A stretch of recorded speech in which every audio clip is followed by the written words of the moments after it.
Hello friends, बहुत बहुत स्वागत है हमारे YouTube channel S L study पर। Madhya Pradesh daily current affairs में आज चर्चा करने वाले हैं 19 से 21 फरवरी करंट अफेयर्स की। दोस्तों वीडियो के लास्ट तक बने रहिए। क्वेश्चन आपकी व्यापम के सभी एग्जाम के लिए वेरी मोस्ट इंपॉर्टेंट होने वाले हैं। पीडीएफ के लिए हमारा टेलीग्राम ग्रुप ज्वाइन कर सकते हैं, जिसकी लिंक आपको डिस्क्रिप्शन बॉक्स में मिल जाएगी। और साथ ही दोस्तों इंपॉर्टेंट फैक्ट भी चर्चा कर चलेंगे, तो वीडियो के अंत तक बने रहिए। चलिए देखते हैं दोस्तों क्वेश्चन दोस्तों, हाल ही मध्य प्रदेश मंत्रिपरिषद ने किस बोर्ड का नया मध्य प्रदेश कर्मचारी चयन बोर्ड करने की स्वीकृति प्रदान की है? तो दोस्तों इसका राइट आंसर है ऑप्शन नंबर ए, MPPB का नाम बदलकर दोस्तों मध्य प्रदेश कर्मचारी चयन बोर्ड की स्वीकृति प्रदान की गई है। आपको याद रखना है, इसको अभी मध्य प्रदेश प्रोफेशनल बोर्ड के एग्जाम बोर्ड के नाम से जाना जाता है। आपको याद रखना है दोस्तों। डिटेल में चर्चा करें दोस्तों, तो मध्य प्रदेश व्यावसायिक परीक्षा मंडल यानी MPV व्यापम की पहचान बदल दी गई है, इसे नया नाम मिला है। यह फैसला मध्य प्रदेश मंत्रिमंडल ने लिया है। 18 फरवरी 2022 की हुई MP कैबिनेट की बैठक में MP प्रोफेशनल एग्जामिनेशन बोर्ड यानी MPEPB का नाम बदलने का निर्णय लिया गया। इस बोर्ड का हिंदी नाम व्यापम है, लेकिन यह अब व्यापम नहीं बल्कि अब कर्मचारी चयन बोर्ड के नाम से जाना जाएगा। तो आपको याद रखना है इंपॉर्टेंट दोस्तों बात करें इंपॉर्टेंट फैक्ट के बारे में। दोस्तों 1970 में इसकी शुरुआत दोस्तों मध्य प्रदेश के प्री मेडिकल टेस्ट बोर्ड के नाम से शुरू की गई थी। आपको याद रखना है।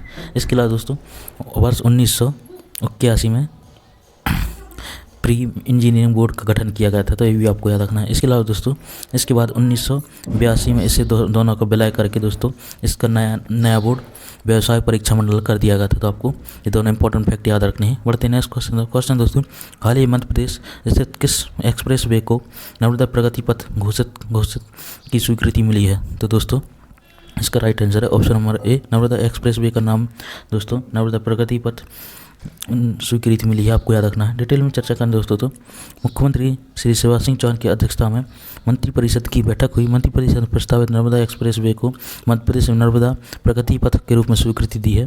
साथ ही प्रदेश में नर्मदा एक्सप्रेस वे को एक रेखा प्रस्ताव अनुसार विभिन्न खंडों को मार्ग की श्रेणी चौड़ाई एवं प्रमुख क्षेत्रों को जोड़ने के लिए फीडर रूट्स के निर्माण के प्रस्ताव का अनुमोदन एवं भारत शासन से समन्वय कर स्वीकृति प्राप्त करने के लिए लोक निर्माण विभाग को अधिकृत करने की सैद्धांतिक स्वीकृति दी गई है। तो आपको याद रखना है इंपॉर्टेंट दोस्तों। इसके अलावा दोस्तों बात करें मध्य प्रदेश सड़क विकास निगम की स्थापना की। दोस्तों इसकी स्थापना 2004 में की गई थी। आपको याद रखना है। इसके अलावा दोस्तों मध्य प्रदेश सड़क विकास निगम के महानिदेशक हैं श्रीमन शुक्ला जी। तो आपको याद रखना है। और दोस्तों इसका मुख्यालय है भोपाल में। तो आपको याद रखना है इंपॉर्टेंट। बढ़ते हैं क्वेश्चन दोस्तों, हाल ही में 48वें खजुराहो नृत्य समारोह में कितने देशों के राजदूत और उच्चायुक्त शामिल हुए हैं? तो दोस्तों इसका राइट आंसर है ऑप्शन नंबर बी, 8 देशों के दोस्तों उच्चायुक्त और राजदूत शामिल हुए हैं। आपको याद रखना है। डिटेल में चर्चा करें दोस्तों, तो राज्यपाल श्री मंगूभाई पटेल आज़ादी का अमृत महोत्सव के अवसर पर विश्व प्रसिद्ध पर्यटन स्थल खजुराहो में 48वें खजुराहो नृत्य समारोह 2022 का शुभारंभ कर संबोधित कर रहे थे।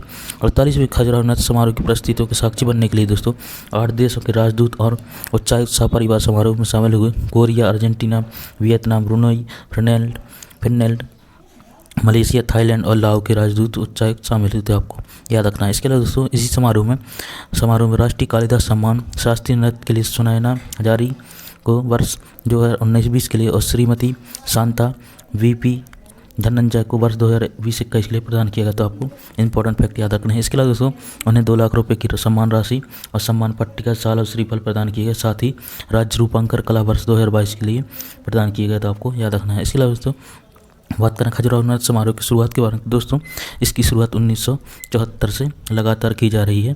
आपको याद रखना है। ये 48 नंबर का है। तो आपको याद रखना है। इसके अलावा दोस्तों राष्ट्रीय कालिदास सम्मान की शुरुआत दोस्तों 1980 से की गई थी। तो ये भी आपको याद रखना इंपॉर्टेंट है। बढ़ते हैं नेक्स्ट क्वेश्चन दोस्तों, हाल ही में सेफ सिटी के तहत महिला सशक्तिकरण के लिए गो हेरिटेज रन फॉर वुमेन का शुभारंभ किसने किया है? दोस्तों इसका राइट आंसर है ऑप्शन नंबर सी, सुश्री उषा ठाकुर जी के द्वारा दोस्तों सेफ सिटी के तहत महिला सशक्तिकरण के लिए गो हेरिटेज रन फॉर वुमेन के शुभारंभ किया गया। आपको याद रखना है। डिटेल में चर्चा करें दोस्तों, तो मध्य प्रदेश संस्कृति अध्यक्ष मंत्री श्री सुश्री उषा ठाकुर ने कहा कि मातृशक्ति के प्रयास से हेरिटेज रन का आयोजन हुआ है। मंत्री सुश्री उषा ठाकुर ने खजुराहो में गो हेरिटेज रन फॉर वुमेन संबोधित कर रही थी। सुश्री उषा ठाकुर ने MP टूरिज्म बोर्ड के रीजनल सेंटर के झंडी दिखा रन को रवाना किया और इस 5 किलोमीटर के हेरिटेज रन में 300 से अधिक महिलाओं ने हिस्सा लिया। हेरिटेज रन की शुरुआत महिलाओं ने पर्यटन को बढ़ावा देने की उद्घोषणा के साथ की। तो आपको याद रखना इंपॉर्टेंट दोस्तों। नेक्स्ट क्वेश्चन दोस्तों, हाल ही में पर्यटन बोर्ड और किस संस्था के बीच एमओयू हस्ताक्षर किए गए हैं? तो दोस्तों इसका राइट आंसर है ऑप्शन नंबर ए। दोस्तों पर्यटन बोर्ड और साहस संस्था के बीच एमओयू हस्ताक्षर किए गए हैं, आपको याद रखना है। डिटेल में चर्चा करें दोस्तों, राज्यपाल श्री मंगूभाई पटेल की उपस्थिति में खजुराहो मध्य प्रदेश पर्यटन बोर्ड के रिस्पॉन्सिबल टूरिज्म मिशन में प्रोजेक्ट क्लीन डेस्टिनेशन की लॉन्च की गई, आपको याद रखना है दोस्तों।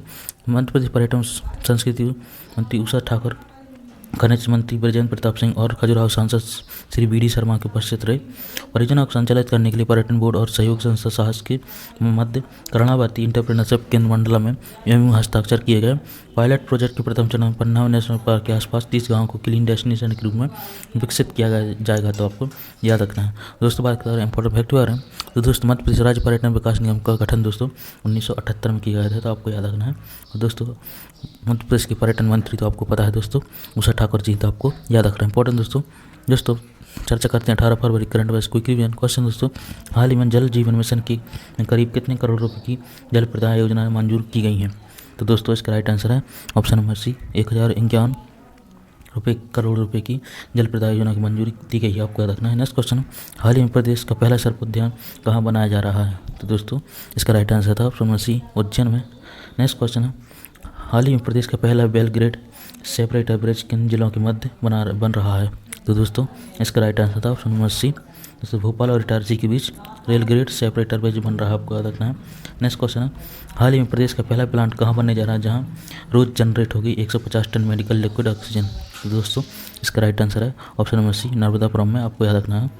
दोस्तों कल आपसे क्वेश्चन पूछा था, हाल ही में प्रदेश का पहला सर्प उद्यान कहाँ बनाया जा रहा है? तो दोस्तों इसका राइट आंसर था ऑप्शन नंबर सी, उज्जैन। आज के लिए अपनी क्वेश्चन है, हाल ही में मध्य प्रदेश किस एक्सप्रेसवे को नर्मदा प्रगति पथ घोषित करने की स्वीकृति मिली है? तो दोस्तों इसका राइट आंसर आपको कमेंट बॉक्स में देना है।